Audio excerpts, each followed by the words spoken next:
नमस्कार, जय हिंद। भारत तक देख रहे हैं आप और मैं हूं ऋषिराज। यूपीएससी के परिणाम सामने आए हैं और इन परिणाम में जम्मू कश्मीर से भी अच्छे नतीजे देखने को मिल रहे हैं। हमारे साथ इस वक्त जुड़ने वाले हैं जम्मू कश्मीर के अनंतनाग से वसीम। दरअसल वसीम ने यूपीएससी में 7वीं रैंक हासिल की है और वसीम से हम जानेंगे कि यह सफलता उन्हें कैसे मिली, किससे उन्हें प्रेरणा आई और वो जम्मू कश्मीर को लेकर क्या सोचते हैं। वसीम, बहुत स्वागत है आपका भारत तक पर। बहुत सारी शुभकामनाएं आपको। मेरा सबसे पहला सवाल आपसे कि यूपीएससी में आपने जो कामयाबी हासिल की है, क्या कहेंगे आप इस पर? आपका पहला रिएक्शन क्या होगा? हाँ जी। अ, शुक्रिया। पहले तो सबसे पहले शुक्रिया आपका। मेरा पहला रिएक्शन जो ये रैंक देखने के बाद था, which was the relief that I am out of this exam cycle and एक लेवल का बहुत ज़्यादा हैप्पीनेस भी था, क्योंकि when we do this exam we know that we may get into the list but we don't know which rank it is. So seeing myself at AIS 7, it was a really big thing to see, and I would say it's still sinking in. अभी थोड़ा time लगेगा इसमें। देखिए, बहुत बुनियादी सवाल पूछूंगा पहले वसीम की। यूपीएससी का ख्याल कैसे आया आपको? क्या प्रेरणा मिली कि आपने यूपीएससी करने की सोची? uh, इसके बारे में अगर मैं बोलूँगा तो I think when people like me who come from let's say remote areas, we look up to DMs DCs who work for the people, तो वो एक होती है। और सेकंड थिंग, मेरे पेरेंट्स और मेरे दादू बचपन से ही उनका ये था कि बड़ा होके डीसी बनेगा, बड़ी बड़े काम करेगा। तो वो वाली एक inspiration back of the mind, it was there, but then I went into engineering actually. So during the college times I came to know civil services and all the nitty-gritties of this exam. तो वहां से जाके मुझे याद आया कि चलो ऐसा कर सकते हैं। तो I came into this path and now here I am. जी।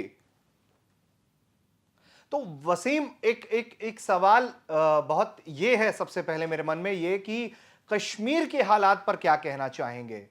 पहले से अब तक के दौर को देखें तो बदलाव जरूर है, लेकिन आप कैसे देखते हैं कश्मीर को, कश्मीर के हालात को, कश्मीर के लोगों पर क्या कहना चाहेंगे? हाँ जी।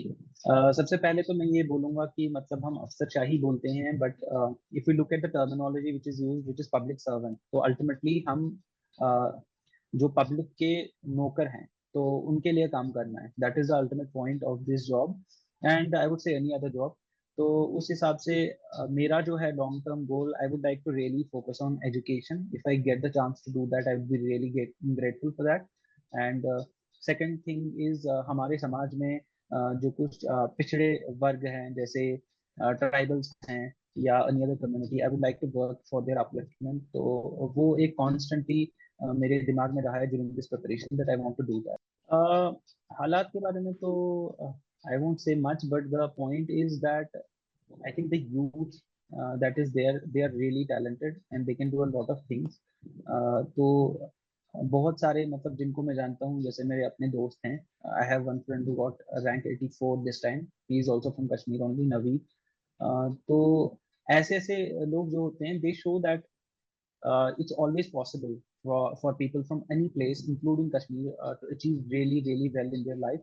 और ये एक एग्जांपल होनी चाहिए for the other people uh, to do really great in their life in all walks of life, be that UPSC or engineering or science or history.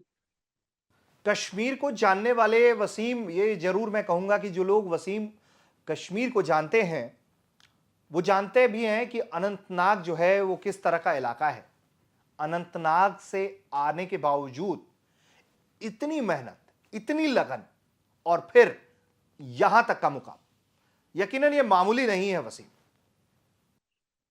देखिए ऐसे, if you are from remote places, तो I think one big problem that you have is the guidance that you require in this exam.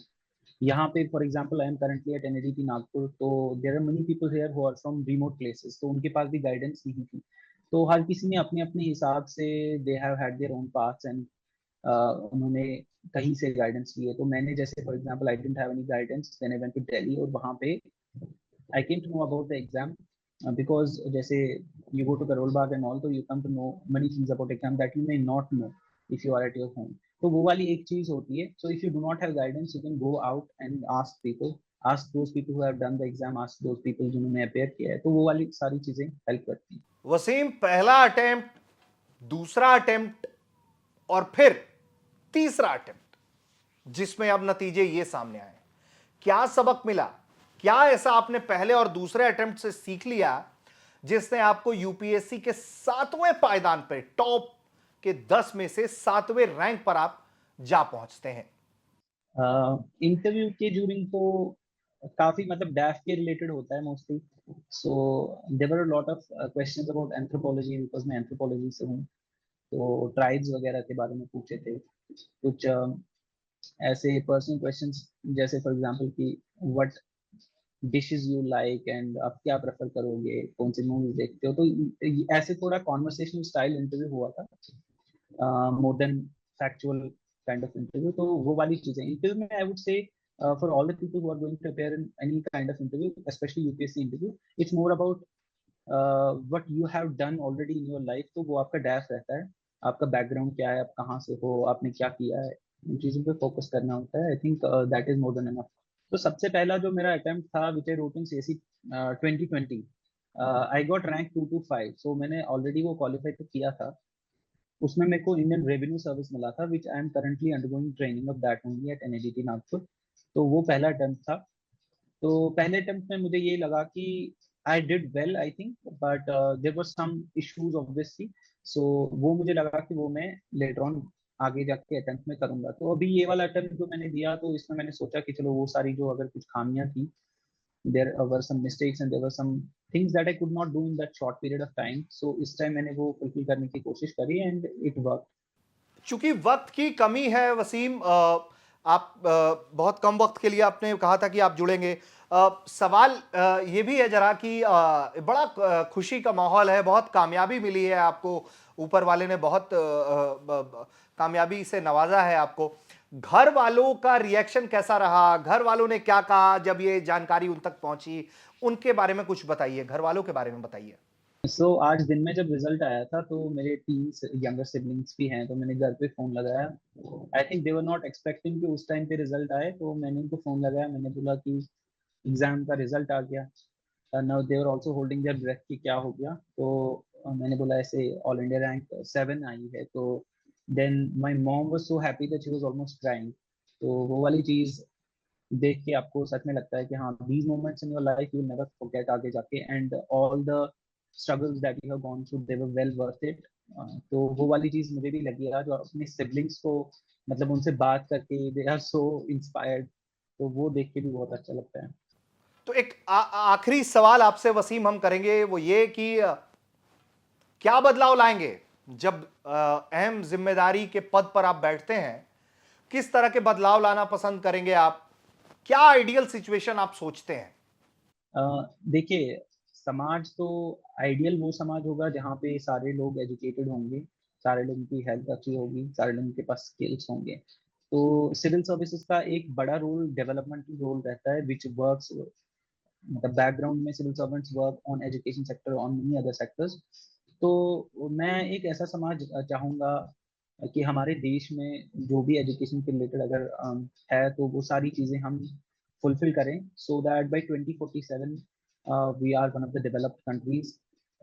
वो तभी fulfil होगा जब हम basically primary education से लेके हायर एजुकेशन सारी चीज़ों पे फोकस करेंगे, हेल्थ पे लोगों पे फोकस करेंगे. वो सारी चीज़ें hopefully I can contribute something to that mission. चलिए वसीम, आपने हमें वक्त दिया, आपको बहुत बहुत धन्यवाद। बहुत बहुत शुक्रिया, थैंक यू. और आपको बहुत सारी शुभकामनाएं इस कामयाबी के लिए। हम उम्मीद करेंगे कि जब आप सेवा में शामिल होंगे तो आप यकीनन देश की बढ़ोतरी में अपना अहम योगदान देंगे। और खासकर कश्मीर से आना वसीम का, अनंतनाग जिले से, और इस तरह की कामयाबी हासिल करना न जाने लाखों लोगों को ये प्रेरित करेगा, तमाम उन कश्मीर के युवाओं को, कि वो भी कुछ इस तरह से देश की बढ़ोतरी में अपना योगदान दे सकते हैं। वो भी एक बड़ी कामयाबी हासिल कर सकते हैं, चाहे वो कितने भी सुदूर इलाके से आ रहे हों।